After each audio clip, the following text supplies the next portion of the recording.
നമസ്കാരം. Raf talk ഫുട്ബോളിലേക്ക് അവർക്കും സ്വാഗതം. സൗത്ത് അമേരിക്കൻ മേഖല വേൾഡ് കപ്പ് ക്വാളിഫയറിലെ അർജന്റീനയുടെ വിജയക്കുതിപ്പ് തുടരുകയാണ്.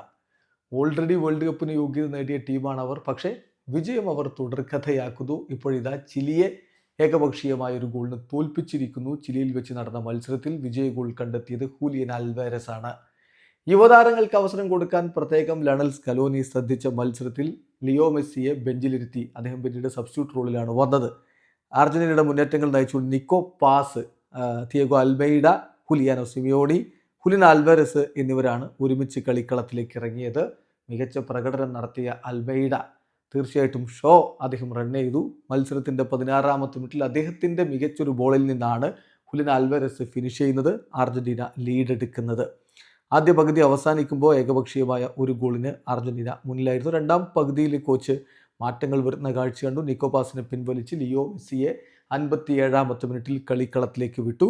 പിന്നീട് ബലേഡിയെ പിൻവലിച്ച് ഫെക്കുണ്ടോ മെദീനയെ 79-ാമത്തെ മിനിറ്റിൽ കളിക്കളത്തിലേക്ക് ഇറക്കി.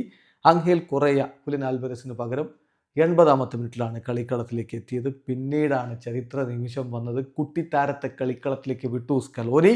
തിയാഗോ അൽമൈഡയ്ക്ക് പകരം ഫ്രാങ്കോ മസ്റ്റൻഡൂന വന്നത് ഒരു ചരിത്ര നിമിഷമായി.